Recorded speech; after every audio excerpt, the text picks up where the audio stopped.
Assalamualaikum warahmatullahi wabarakatuh. Bismillahirrahmanirrahim. Alhamdulillahirabbil alamin.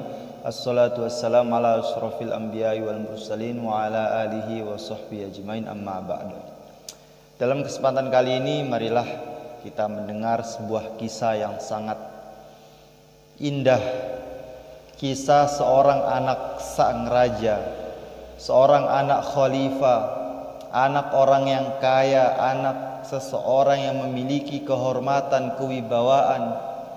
Akan tetapi dia rela meninggalkan seluruhnya, meninggalkan kekayaan orang tuanya, meninggalkan kekayaan keluarganya, meninggalkan kewibawaan, kemuliaan duniawi yang dimiliki oleh kerajaannya demi mendapatkan Allah Subhanahu wa taala, demi mendekatkan diri kepada Allah Subhanahu wa taala.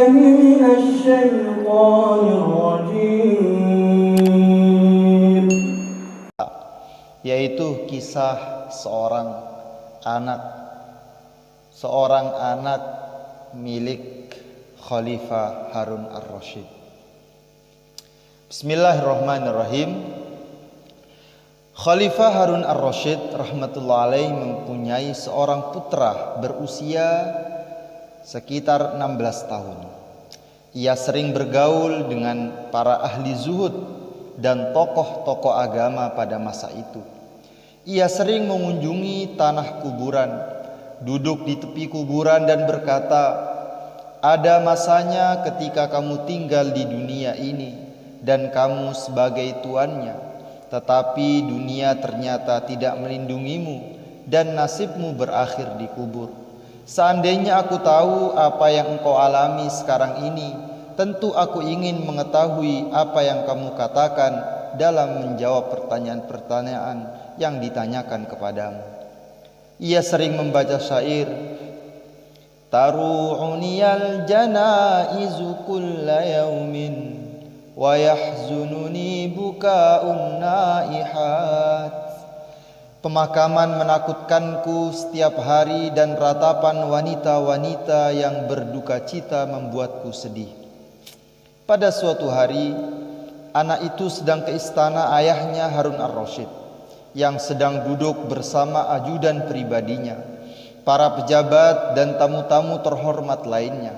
Sedangkan putranya itu berpakaian sangat sederhana dengan sorban di kepalanya. Ketika orang-orang istana itu melihatnya demikian, mereka berkata, "Keadaan anak ini menghina Amirul Mukminin di hadapan para bangsawan. Jika ia dapat memperingatkannya, mungkin anak itu akan menghentikan kebiasaannya." Khalifah mendengar ucapan itu, maka ia berkata kepada anaknya, "Anakku sayang, engkau telah mempermalukanku di hadapan para bangsawan." Anak itu tidak berkata sepatah kata pun atas ucapan ayahnya. Bahkan ia memanggil seekor burung yang bertengger di dekat situ. "Wahai burung, aku memohon kepadamu demi zat yang menciptakanmu, datanglah dan duduklah di atas tanganku." Burung itu terbang menghampirinya dan hinggap di atas tangannya. Kemudian anak itu menyuruhnya terbang lagi dan burung pun terbang kembali ke tempat semula. Kemudian ia berkata kepada ayahnya, "Ayahku sayang, sesungguhnya kecintaanmu kepada dunia inilah yang memalukan diriku. Aku telah memutuskan untuk berpisah denganmu." Setelah berkata demikian, ia pergi hanya dengan berbekal Al-Quran saja. Ketika ia memohon pamit kepada ibunya, ibunya memberinya sebuah cincin yang sangat indah dan mahal agar ia dapat menjualnya jika ia memerlukan uang. Anak laki-laki itu pergi ke Basrah dan bekerja bersama para buruh. Namun ia hanya bekerja pada hari Sabtu saja dan ia gunakan upahnya sehari untuk 1 minggu dengan menggunakan 1 danak 1/6 dirham setiap hari. Kisah selanjutnya diceritakan oleh Abu Amir Basri rahmatullah alaih sebagai berikut. Pada suatu ketika, sebelah dinding rumahku roboh dan aku membutuhkan seorang tukang batu untuk memperbaikinya. Seseorang yang memberitahuku bahwa ada seorang anak laki-laki yang dapat mengerjakan pekerjaan tukang batu. Maka aku pun mencarinya. Di luar kota aku melihat seorang pemuda tampan sedang duduk di tanah sambil membaca Al-Quran dengan sebuah tas di sisinya. Aku menanyainya, apakah ia mau bekerja sebagai buruh? Ia menjawab, tentu. Kita telah diciptakan untuk bekerja. Pekerjaan apakah yang Tuhan inginkan untukku? Kukatakan bahwa aku membutuhkan seorang tukang batu untuk mengerjakan bangunan. Ia berkata, aku mau asalkan upahku 1 dirham dan 1 danak sehari, dan aku akan berhenti bekerja dan pergi ke masjid bila tiba waktu sholat. Kemudian akan kulanjutkan pekerjaan itu setelah selesai. Aku menyetujuinya. Akhirnya ia ikut bersamaku dan mulai mengerjakan dinding itu. Pada sore harinya aku kembali dan aku sangat terkejut melihat bahwa ia telah melakukan pekerjaan seperti 10 orang tukang batu yang mengerjakannya. Aku pun memberinya 2 dirham, tetapi ia menolak upah yang melebihi 1 dirham dan 1 danak. Kemudian ia pergi hanya dengan upah yang telah disetujui. Keesokan paginya aku pergi lagi mencarinya, tetapi aku diberitahu bahwa ia hanya bekerja pada hari Sabtu saja, dan tiada seorang pun yang dapat menemukannya pada hari-hari lainnya. Karena aku sangat puas dengan pekerjaannya, maka kuputuskan untuk menunda pembangunan dindingku sampai Sabtu depan. Pada hari Sabtu itu aku mencarinya lagi dan kudapati ia di tempat yang sama sedang membaca Al-Quran sebagaimana biasa. Aku mengucapkan salam kepadanya, Assalamualaikum. Waalaikumsalam, balasnya. Ia bersedia bekerja lagi untukku dengan syarat yang sama. Ia pun ikut bersamaku dan mulai mengerjakan dinding itu lagi. Disebabkan rasa heranku bagaimana ia dapat mengerjakan pekerjaan 10 orang pekerja seorang diri seperti pada hari Sabtu yang lalu, maka aku mengintipnya bekerja tanpa sepengetahuannya. Aku melihatnya dengan sangat takjub bahwa ketika ia meletakkan adukan semen di dinding, maka batu-batu itu dengan sendirinya menyatu. Akhirnya aku sadar dan meyakini bahwa anak itu adalah kekasih Allah Subhanahu wa ta'ala, sebagaimana hamba-hambanya yang khusus saja yang mendapatkan pertolongan gaib seperti itu dari Allah Subhanahu wa ta'ala. Sore harinya aku ingin memberinya 3 dirham, tetapi ia hanya mengambil 1 dirham dan 1 danak kemudian pergi, sambil berkata, aku tidak membutuhkan lebih dari ini. Aku menunggu minggu berikutnya, lalu aku mencarinya pada Sabtu berikutnya, tetapi aku tidak berhasil menemukannya. Aku bertanya kepada orang-orang, ada seorang laki-laki memberitahuku bahwa anak itu sedang mengalami sakit selama 3 hari dan berbaring di tempat yang sepi. Kemudian aku membayar seseorang untuk mengantarkanku ke tempat itu. Setibanya di sana, ia sedang terbaring di atas tanah tak sadarkan diri. Kepalanya berbantalkan sepotong batu. Aku menyalaminya, tetapi ia tidak membalasnya. Aku berkata, Assalamualaikum. Lebih keras lagi, ia membuka matanya sedikit dan mengenaliku.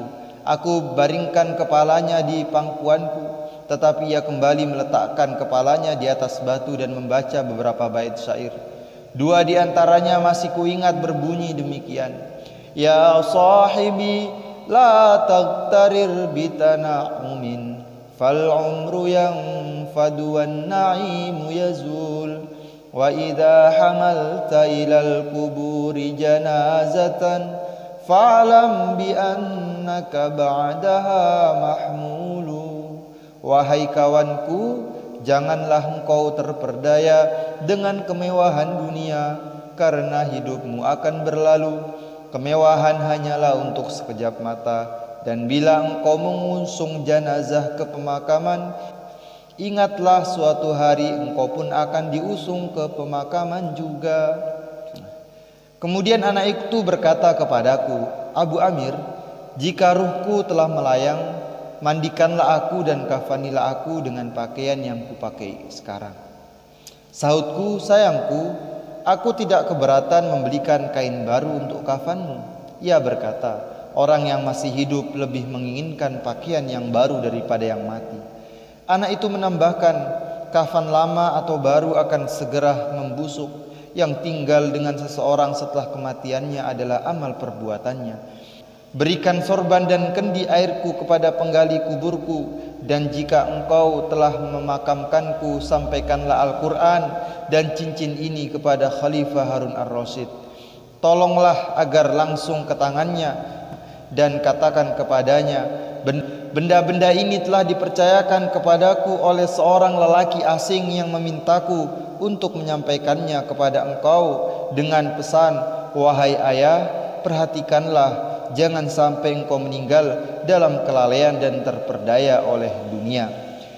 Dengan kata-kata itu di bibirnya, anak itu meninggal dunia. Saat itu barulah kusadari bahwa anak itu adalah seorang pangeran. Setelah wafat, aku pun memandikannya, mengafaninya, dan membaringkannya dalam kubur sesuai dengan pesannya.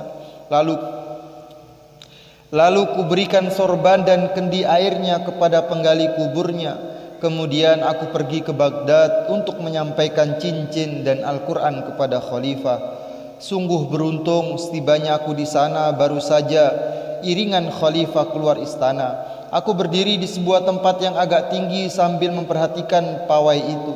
Tidak lama kemudian keluarlah satu pasukan terdiri dari 1.000 orang berkuda, diikuti oleh 10 pasukan lagi yang masing-masing terdiri dari 1.000 orang berkuda. Di antara pasukan yang terakhir kulihat Amirul Mukminin, maka aku pun langsung memanggilnya dengan berteriak, Amirul Mukminin, aku mohon kepadamu atas nama hubungan kekeluargaan dengan Rasulullah SAW, berhentilah sebentar. Amirul Mukminin berhenti dan melihat sekeliling. Lalu aku maju ke depannya dan menyerahkan kedua benda amanat dari almarhum putra pangeran itu. Lalu aku berkata, benda-benda ini telah dipercayakan kepadaku oleh seorang pemuda asing yang kini telah meninggal dunia. Ia berwasiat agar benda-benda ini disampaikan langsung ke tangan Tuan. Khalifah memandangi cincin dan Al-Quran itu sambil menundukkan kepalanya dengan sedih.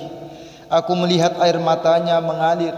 Kemudian ia menyuruh pengurus istana untuk mengantarku ke istananya. Aku tinggal bersama pengurus istana itu. Setelah Khalifah kembali pada sore harinya, ia menyuruh agar tirai-tirai istana diturunkan dan menyuruh pengurus istana agar membawaku ke hadapannya. Kemudian ia berkata, lelaki itu hanya akan menimbulkan kesedihan bagiku. Pengurus istana menemuiku dan berkata, Amirul Mukminin memanggilmu. Namun ingatlah, sekarang jiwanya sedang bergoncang. Jika engkau ingin mengatakan sesuatu dalam 10 kata, cobalah mengatakannya dengan 5 kata saja. Kemudian ia mengantarkanku ke kamar pribadi Khalifah. Kulihat Khalifah sedang duduk seorang diri, lalu ia menyuruhku untuk duduk di dekatnya. Ia bertanya kepadaku, apakah kamu mengenalku? Jawabku, iya. Khalifah bertanya, apa saja yang ia lakukan untuk menafkahi hidupnya? Kukatakan bahwa ia bekerja sebagai tukang batu. Amirul Mukminin bertanya, apakah engkau juga pernah memperkerjakannya sebagai tukang batu? Aku berkata, iya, pernah kulakukan. Amirul Mukminin bertanya lagi, apakah tidak terfikir olehmu bahwa ia berhubungan keluarga dengan Rasulullah SAW? Harun ar-Rasyid adalah keturunan Sayyidina Abbas radhiyallahu an, paman Rasulullah SAW. Aku menjawab, wahai Amirul Mukminin, pertama aku memohon ampun kepada Allah Subhanahu wa taala dan aku meminta maaf kepadamu karena baru mengetahuinya setelah ia meninggal dunia. Khalifah berkata, apakah engkau memandikannya dengan tanganmu sendiri? Aku menjawab, iya. Ia berkata lagi, biarlah ku sentuh tanganmu. Kemudian ia memegang tanganku dan ia letakkan di dadanya dan mengusap-usap dadanya dengan tanganku. Lalu ia membaca beberapa bait syair yang bunyinya, wahai engkau yang menjauh dariku, hatiku larut dalam kesedihan atasmu, mataku mengalirkan air mata penderitaan. Wahai engkau yang jauh pemakamannya, terlalu jauh kesedihanmu, lebih dekat di hatiku. Benar kematian itu membingungkan kesenangan yang tertinggal di dunia. Wahai anakku yang menjauh dariku, engkau bagai bulan yang tergantung di atas dahan perak. Bulan telah menetap di kubur, sedang dahan perak berubah menjadi debu. Kemudian Harun ar-Rasyid memutuskan untuk pergi ke Baghdad mengunjungi makam putranya, dan aku menemaninya.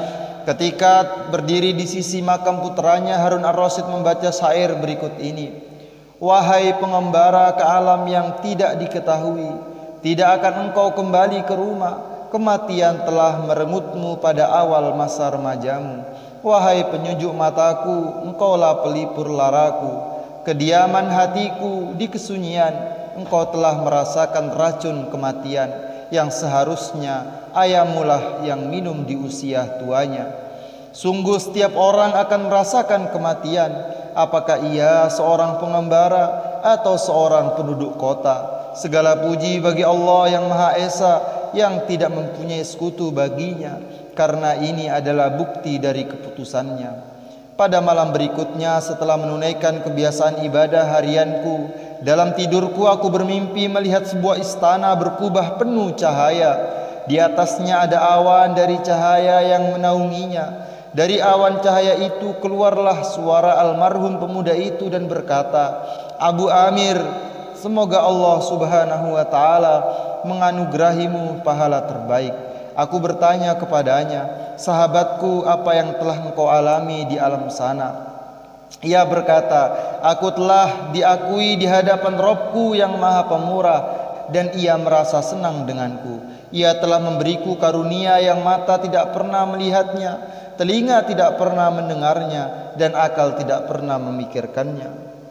Abdullah bin Mas'ud radhiyallahu anhu berkata, di dalam Taurat tertulis bahwa Allah subhanahu wa ta'ala menyiapkan satu karunia bagi mereka yang meninggalkan tempat tidurnya untuk menangis kepada Rabb mereka dalam solat tahajud, yang tidak pernah mata melihatnya, tidak pernah telinga mendengarnya, tidak pernah terfikir oleh akal seseorang, dan tidak ada seorang pun atau malaikat yang mengetahuinya, dan tidak pernah diketahui oleh siapapun. Allah subhanahu wa ta'ala berfirman dalam Al-Quran, فَلَا تَعْلَمُ نَفْسٌ مَا أُخْفِيَ لَهُم مِّن قُرَّةِ أَعْيُنٍ جَزَاءً بِمَا كَانُوا يَعْمَلُونَ. Seorang pun tidak mengetahui apa yang disembunyikan untuk mereka, yaitu bermacam-macam nikmat yang menyedapkan pandangan mata sebagai balasan terhadap apa yang telah mereka kerjakan. Quran Surat As-Sajdah. Kemudian arwah pemuda itu berkata kepadaku dalam mimpi, Allah subhanahu wa ta'ala telah berjanji kepadaku, bersumpah demi keagungannya, bahwa dia akan menganugerahiku kehormatan dan karunia semacam itu kepada semua yang keluar dari dunia seperti aku, tanpa ternodai olehnya. Penulis kitab Raud berkata bahwa kisah ini juga telah sampai kepadanya melalui periwayatan yang lain. Ditambahkan dalam riwayat ini bahwa seseorang bertanya kepada Harun ar-Rasyid mengenai putranya. Ia berkata, putraku dilahirkan sebelum aku diangkat sebagai khalifah. Ia diasuh dan diajarkan adab dan sopan santun dengan sangat baik. Ia telah mempelajari Al-Quran dan ilmu-ilmu agama lainnya. Tetapi ketika aku diangkat menjadi khalifah, ia meninggalkanku dan pergi. Kebesaran duniaku tidak memberikan kesenangan dalam hidupnya, dan ia tidak ingin memanfaatkannya sedikit pun. Ketika ia akan pergi, aku meminta ibunya agar memberinya sebuah cincin mutiara yang sangat indah, namun ia menolak memakainya dan mengirimnya kembali sebelum ia wafat. Anak itu sangat patuh kepada ibunya. Harun ar-Rasyid rahmatullah alaih yang putranya tidak menyukai dunia, terkenal sebagai khalifah yang sangat soleh dan budiman. Biasanya jika seseorang memiliki kekuasaan dan harta kekayaan, suka tergelincir dalam perbuatan-perbuatan buruk. Tetapi sejarah membuktikan bahwa ia banyak terjun dalam hal agama. Selama masa kekhalifahannya, ia sholat nafil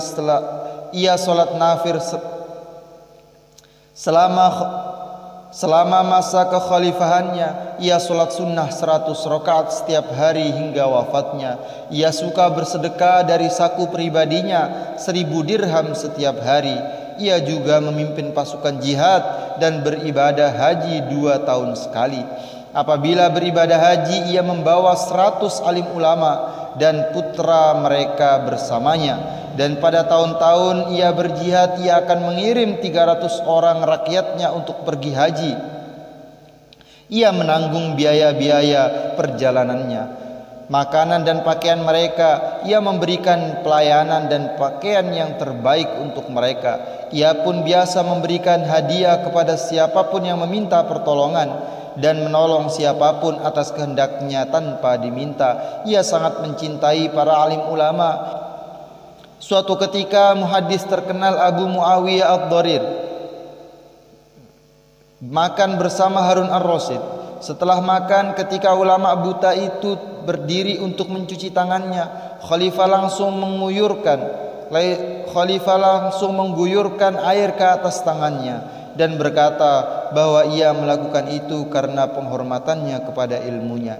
Abu Muawiyah ad-Dharir rahmatullahi berkata, suatu ketika pada saat aku menceritakan kepadanya tentang hadis Rasulullah sallallahu alaihi wasallam tentang perdebatan antara Nabi Adam alaihi salatu wassalam dan Nabi Musa alaihi salatu wassalam, ada seorang laki-laki yang duduk di dekatnya berkata, di mana mereka telah bertemu? Mendengar hal itu, Harun ar-Rasyid lalu berseru marah, mana pedangku, biar ku penggal leher orang zindik ini.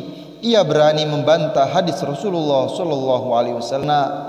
Dan Harun ar-Rasyid rahmatullahi alaihi sering menangis keras bila ada nasihat yang ditujukan kepadanya. Dari kitab sejarah Baghdad Al-Khatib.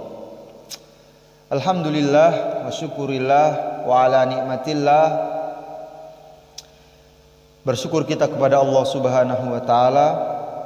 Allah memberikan kesempatan, kemuliaan kepada kita sebagai umat yang mulia baginda Rasulullah sallallahu alaihi wasallam. Ternyata orang-orang zaman dahulu, raja-raja zaman dahulu, penguasa-penguasa zaman dahulu, bahkan pangeran-pangeran zaman dahulu, mereka bisa mendekatkan diri kepada Allah Subhanahu wa taala. Di tengah kemewahan, harta melimpah, rakyat yang senang kepadanya, di tengah-tengah itu mereka bisa mendekatkan diri untuk mendapatkan ridha Allah Subhanahu wa taala. Dan seorang pangeran, seorang anak raja, anak penguasa, beliau tidak terkesan sedikit pun dengan keduniaan yang dimiliki olehnya. Justru dengan adanya keduniaan, ia rela pergi meninggalkan demi mendapatkan cintanya Allah Subhanahu wa taala.